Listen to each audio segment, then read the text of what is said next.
জুলাই আন্দোলনের কৃতিত্বটা কিন্তু সবাই নিতে চাই, আমি কারো বিরোধ করছি না। আমি জানি না 13 তারিখে একটা আন্দোলন হওয়ার কথা শুনতেছি যে শেখ হাসিনা ইয়ে করবে। শেখ হাসিনা ক্ষমতায় নাই, ক্ষমতায় যখন ছিল তখন তারা তাড়ানোর জন্য কিন্তু সবাই চেষ্টা করছে বলে আজকে ক্লেম করে, তখন তো সে ক্ষমতায় ছিল।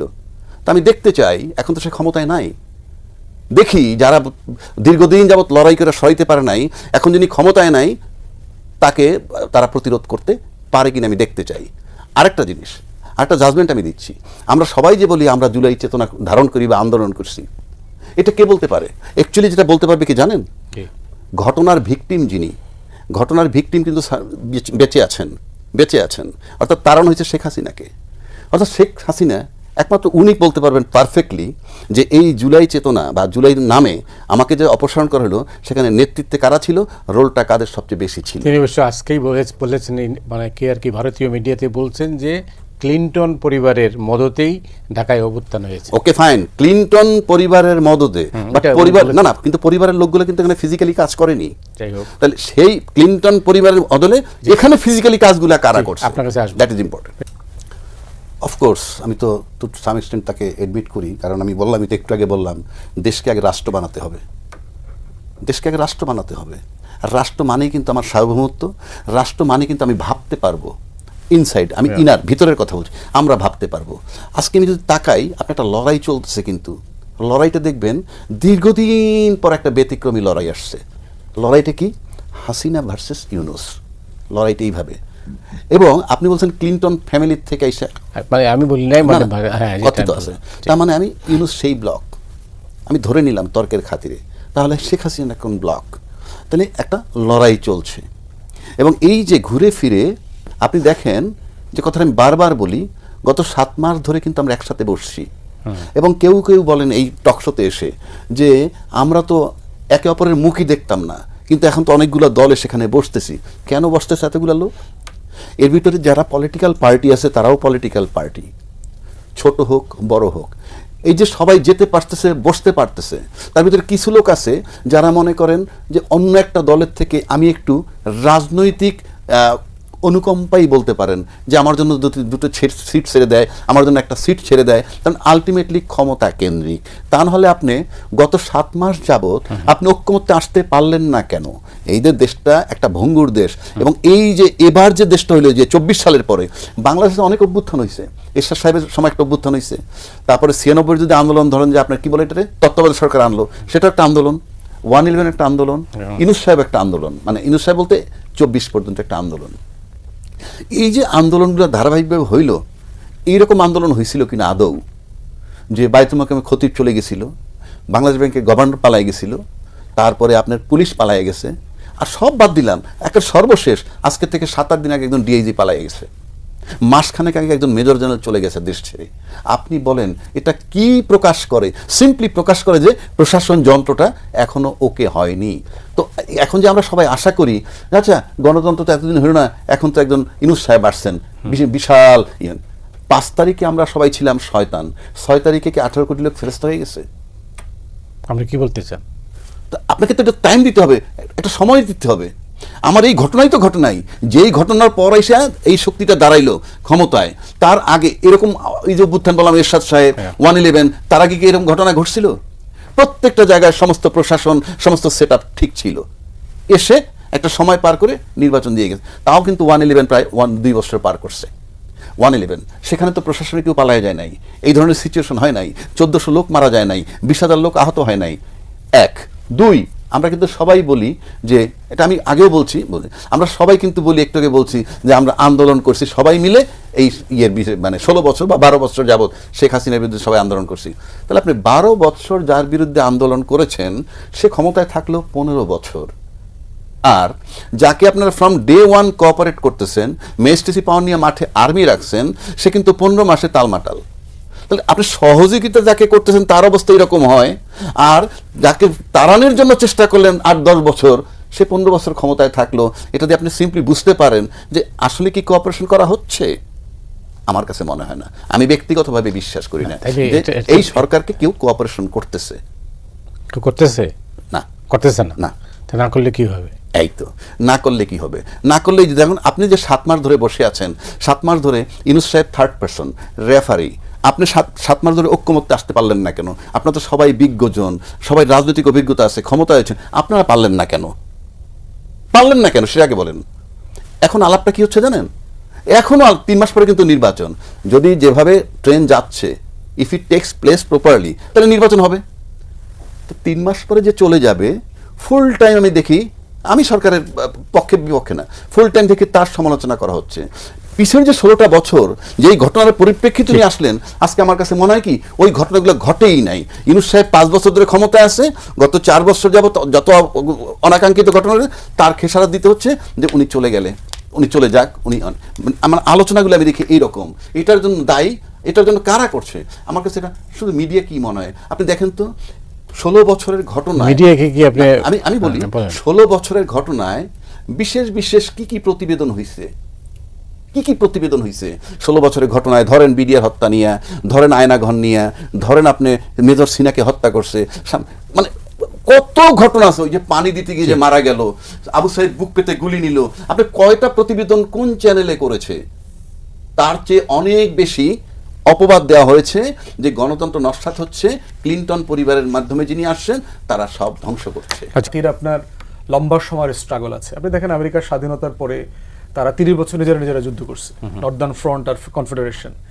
আপনি ইউরোপে দেখেন, আপনার পুরো ইউরোপ, ফ্রান্স, জার্মানি, মানে মেইনল্যান্ড ইউরোপ যদি বলেন, 100 বছর ধর্মযুদ্ধ করেছে। ব্রিটিশ পার্লামেন্টে দেখেন, আপনার পার্লামেন্টের ক্ষমতা দখল নিয়ে অ্যাক্ট অফ সেটেলমেন্ট পর্যন্ত কত মারামারি হয়েছে। আপনার রাজাকে মারা যাওয়ার পরে কঙ্কাল বাইর করে তার বিচার করছে, আপনার কঙ্কালের ফাঁসি দিচ্ছে। তো সেই হিস্ট্রির এত ব্রুটালিটি তো আমাদের অঞ্চলে হয়নি, এখানে হয়নি। এরপরে হচ্ছে ব্রিটিশ কলোনিয়াল রুলের যে ব্রুটালিটির মধ্য দিয়ে আমরা গেছি, এবং আমাদের এখানে কলোনাইজেশনটা দেখবেন 2 টিয়ার কলোনাইজেশন। এবং বাই দ্য ওয়ে আপনার ভিউয়ার্সদের জন্য, ব্রিটিশ কলোনি কিন্তু শুরু হয়েছে আমার বাংলা দিয়ে, কারণ বেঙ্গল ছিল তখনকার পৃথিবীর সবচেয়ে ধনী অঞ্চল ছিল। তো সেই জায়গা থেকে 2 টিয়ার যে কলোনাইজেশন, পার্টিকুলারলি 1793-তে পার্মানেন্ট সেটেলমেন্টের পরে যে জমিদারিটা দিয়ে দিল হচ্ছে মোটা দাগে হিন্দুদের কাছে। কারণ যেহেতু ব্রিটিশ মোঘল মুসলমান, এবং আমাদের এখানে যে সুলতানি নবাবী শাসনামল ছিল, মুসলমানদের কাছ থেকে তারা শাসনটা নিয়েছে, তারা নতুন বন্ধু খোঁজার চেষ্টা করেছে, তাই হিন্দুদেরকে তারা জমিদারি দিয়েছে। তো জমিদারির উপরে হচ্ছে হোয়াইট ইউরোপিয়ান রুল। তো এই 2 টিয়ার কলোনাইজেশনের কারণে যেটা হয়েছে, আপনার 150 বছরের এই বাংলার মুসলমান এবং পুরো হিন্দুস্তানের মুসলমানদের লেখাপড়া, শিক্ষা দীক্ষা, আর্থিক রুটি রুজি সব ধ্বংস হয়ে গেছে।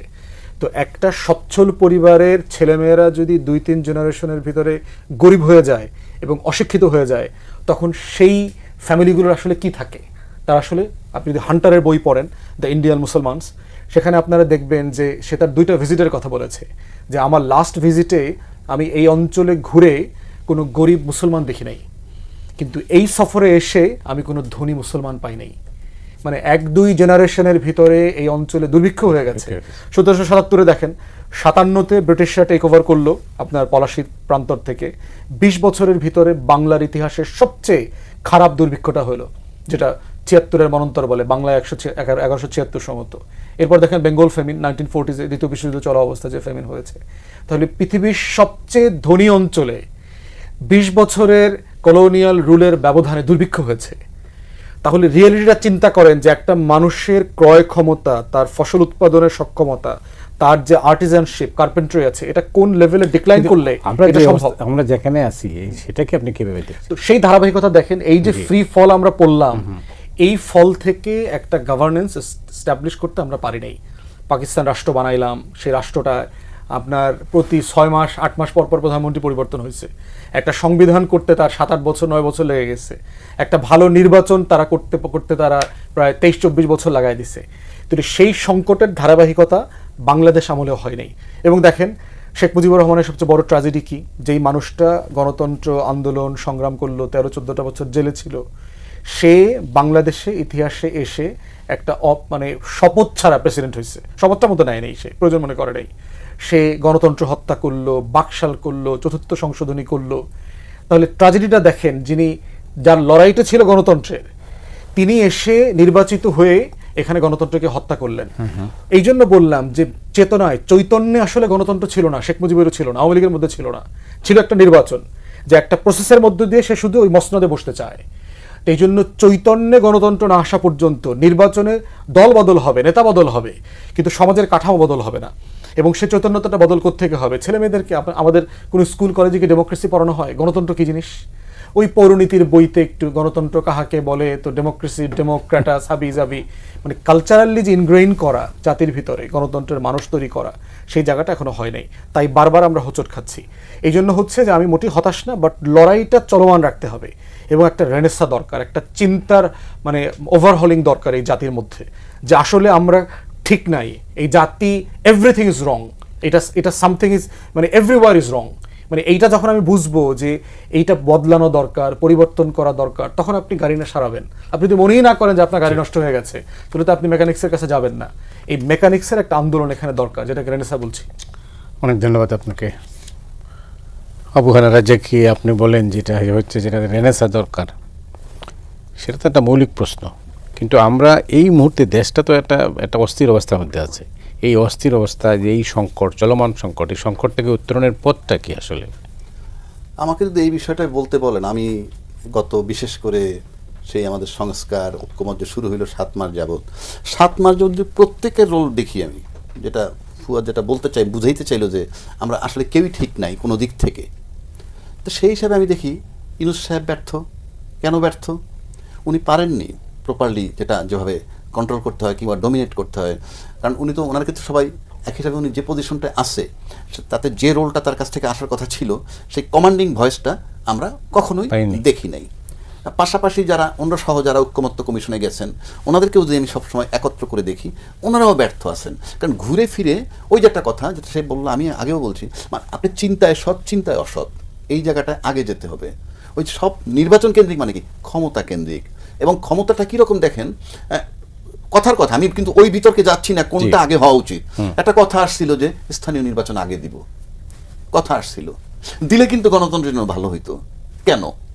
আপনি যখনই উপজেলা চেয়ারম্যান, ইউনিয়ন চেয়ারম্যান আগে হয়ে যাবে, তখন কিন্তু এমপি তৃতীয় ব্যক্তি যখন হবেন, এই 2 জন ব্যক্তি তার পছন্দ নাও হতে পারে, তারা আগে হয়েছে, কিন্তু আগে যদি এমপি হয়ে যায়, বাকি 2টা পদ কিন্তু পরে তার পছন্দে হয়। এবং বাংলাদেশে আমরা 53 বছর যাবত দেখছি যে ওই একজন এমপি তার সাথে উপজেলা চেয়ারম্যান বা ইউনিয়ন চেয়ারম্যান মিলে, 3 মিলে একটা অলিখিত মব সাম্রাজ্য হয় এবং বাংলাদেশ 300 টুকরায় বিভক্ত হয়। এবং এমপি সাহেবের কাজটা পর্যন্ত আজ পর্যন্ত এমপি সাহেবরা জানেন না। যদি জানতেন, তাহলে এমন অনেক লোকরে পার্লামেন্টে নিছেন যাদেরকে তারা নিতেন না। পার্লামেন্টের যে কাজ, সেটা যদি আপনি ভাবেন, পার্লামেন্টে কতগুলো কমন কাজ আছে: রাষ্ট্রপতি নির্বাচন, প্রধানমন্ত্রী নির্বাচন, স্পিকার নির্বাচন, বাজেট প্রণয়ন, তারপরে সাব কমিটি করে সুপারভাইজিং করা। কিন্তু আমাদের পার্লামেন্টে কি হয়? উন্নয়নের যত কাজ আছে সেগুলো তারা সুপারভাইজিং করে। যদি পার্লামেন্টে শুধু ওই জায়গাটা ভাবতেন, তাহলে এমন অনেক, কোনো দলের নাম বলে লাভ নাই, আপনি নিবেন না। সবচেয়ে বড়, আমাদের তো ব্যক্তির শাসন চলছে। সবচেয়ে বড় কথা হলো, আপনি পার্লামেন্টে আইন প্রণয়ন করেন, সেখানে শিক্ষাগত যোগ্যতার কোনো মাপকাঠি নাই। অর্থাৎ আপনি একটা মূর্খ, শতভাগ মূর্খ পার্লামেন্টের মেম্বার হতে পারবে, অথচ আপনি একটা মেট্রিক পাস দারোয়ান খোঁজেন। কেন? আপনি পার্লামেন্টের মেম্বার 100% মূর্খ অ্যালাউড। আমি বলছি না মূর্খরা হচ্ছে, বাট মূর্খ যদি দাঁড়ায়, আপনার না করার কোনো স্কোপ নাই। তো সেই জায়গাটা যখন আমরা আসি, তাহলে আপনাকে চিন্তা করতে হবে যে আমাদের পরিবর্তনটা কোথায় দরকার। আমি বারবার বলছি, আমাদের বেসিক কতগুলো জায়গায় আমাদের এই জায়গাগুলোয় হাত দেওয়া দরকার। আমরা সেই জায়গাটা ইনফ্যাক্ট আদৌ যাইতে পারি নাই। এই যে মনে করেন আজকে গণতন্ত্রের কথা আমরা বলতেছি, গণতন্ত্র মানে এই না যে আপনি ক্ষমতায় গিয়েই আপনি যা বলবেন সেটা চূড়ান্ত। প্রত্যেকের মতের মূল্য দিতে হবে। আবার যারা গণতন্ত্রে বিশ্বাসী, তাদেরকে ভাবতে হবে একটা শক্ত বিরোধী দল পার্লামেন্টে কিভাবে নেওয়া যায়। সেখানে আমাদের বক্তব্য কি থাকে, ইলেকশন দিব, না আসতে পারলে আমরা কি করব। কিন্তু আপনাকে রাষ্ট্রীয় কাঠামোর মধ্যে থেকে চিন্তা করতে হবে, আসলেই তো শক্ত বিরোধী দল কীভাবে আনা যায়, এটা ভাবা দরকার। কিন্তু সেটা কেউ ভাবে না, এবং এটার জন্য যদি আপনি পদ্ধতি দিতে যান, আপনাকে অন্য ট্যাগ লাগানো হবে। এই যে বিষয়গুলো, আবার যদি ধরেন যে আপনি গণতন্ত্র মানে আপনার একটা সার্বভৌমত্বের প্রতীক সেনাবাহিনী, এই যে সেনাবাহিনী বা প্রতিরক্ষা বাহিনী, এই যে খাতটা, এই প্রতিরক্ষা বাহিনীর কাজটা কি, এই প্রতিরক্ষা আমার দেশটা সার্বভৌমত্ব কীভাবে রক্ষা করতে পারবে, এ ব্যাপারে সব দলের একটা কমন চিন্তা করতে হবে। আবার যদি ধরেন প্রতিবেশী রাষ্ট্রের সাথে আমার সম্পর্ক, অন্যান্য দেশের সাথে আমার সম্পর্ক, এই সমস্ত জায়গায় একটা কমন সিদ্ধান্ত থাকতে হবে। সেটা যদি আপনি ক্ষমতায় থাকেন, ওখান থেকে সরা যাবে না। আমার তো মনে হয় না পৃথিবীতে কোনো ফরেন পলিসি ওভারনাইট চেঞ্জ হয়। আমার এখানে সরকার বদল তো ফরেন পলিসি বদল। আমরা 16 বছর যেটা দেখছি, একটানা ফরেন পলিসিটা আমরা বুঝতে পারি। আবার ইউনূস সাহেব আসলো, ওইটা কি ফরেন পলিসি ছিল? কোনটা? 16 বছর যা চলেছে, একটা ফরেন পলিসি থাকে তো। একটা রাষ্ট্রের একটা ফরেন ওটা তো পলিসি থাকে, কিতাবে ছিল। হোয়াটএভার ইট ইজ, ছিল তো একটা ফরেন পলিসি, সেটা তো আমরা ইয়েটা দেখছি, তার এফেক্টটা দেখছি। তো আজকে সেই এই কমন জায়গাগুলো আমি বারবার বলতেছি, সব জায়গায় বলি, বাংলাদেশ এখনো রাষ্ট্র হয়নি। যতক্ষণ তো রাষ্ট্র না হবে ততক্ষণ তো আপনি আপনার কাজ করতে পারবেন না। অনেক ধন্যবাদ আপনাকে। এই যে ফরেন পলিসি নিয়ে কথা হলো, তারপর সমাধানটা যেটা আমরা খুঁজতেছি, আমরা এই টকশোগুলোতে আমরা মূল কী থাকে যে এই সংকট চলছে, এই সংকট থেকে উত্তরণের পথকে আপনারা যারা অতিথি আসেন আপনাদের কাছ থেকে আমরা শুনতে চাই, এবং দর্শকরাও তাই শুনতে চান। মিস্টার ফুয়াদ, আপনি তো স্পষ্ট সব কথাই বলেন, কিন্তু এখন যে অবস্থায় আছি আমরা, এখান থেকে বের হওয়ার কোনো পথ আছে কি? পথটা হচ্ছে যে ইমিডিয়েট কোনো শর্টকাট নাই। ধরুন একটা নির্বাচন, এখন আসন্ন নির্বাচনটা হয়ে যাওয়া দরকার। সংস্কারের আলোচনাটা যে গত 1-2 বছর ধরে চলছে, আমরা কিন্তু বারবার বলছি যে রাষ্ট্র তো গভর্ন করবে দিন শেষে পলিটিক্যাল পার্টিস, এবং আপনি দেখবেন যে এই সংস্কারের পুরো আলোচনাতে রাজনৈতিক দলের সংস্কার অনুপস্থিত। এবং বিএনপির 31 দফা যেদিন লঞ্চ করে সেই মিটিংয়ে আমরা ইনভাইটেড ছিলাম, সকল দল ইনভাইটেড ছিল, আমরা গিয়েছিলাম। ওখানে আমরা অ্যাক্টিং চেয়ারম্যান তারেক রহমানের সামনে এই কথাগুলো বলেছি যে মোটা দাগে যদি রাজনৈতিক দলের সংস্কার না হয়, তাহলে অসংস্কার করা যে দল, এই মান্দাদার আমলের পুরাতন চিন্তার ওল্ড স্কুল পলিটিশিয়ান দিয়ে আপনি নতুন বাংলাদেশ বিনির্মাণ করবেন, এটা মানে বোকার স্বর্গে বাস করার মতো একটা বাস্তবতা। এখন পলিটিক্যাল পার্টিজের সংস্কার বলতে আসলে আমরা কি বুঝাই? মোটা দাগে 3টা জিনিস বুঝাই। একটা হচ্ছে যে দলের সকল স্তরে নেতা নির্বাচিত হবে, সকল স্টেজে, ইনক্লুডিং মেম্বার অফ পার্লামেন্টের প্রার্থী কে হবে, এটা লোকাল সংসদীয় আসনের মেম্বাররা ডিসাইড করতে পারা উচিত, প্রাইমারিজে আপনার ইউরোপ আমেরিকাতে যেগুলো হয় আর কি। দ্বিতীয়ত বলেছি যে ফান্ডিং, সোর্স অফ ফান্ডিং এবং খরচ, এইটা ট্রান্সপারেন্ট হতে হবে। কারণ বাংলাদেশে মোটা দাগে বড় রাজনৈতিক দলগুলো চাঁদাবাজির উপরে চলে। চাঁদাবাজি হইলো একদম ফুটপাতের চাঁদাবাজি থেকে শুরু করে বড় বড় ব্যবসায়ীদের চাঁদাবাজি, ঝুট ব্যবসা, যা যা বলেন এগুলোর উপরে চলে। আর থার্ড হচ্ছে দলের ভিতরে গণতন্ত্রের চর্চা। দলের ভিতরে দলের নেতাদের সমালোচনা করা যাবে, পলিসির সমালোচনা করা যাবে, বাইরেও করা যাবে।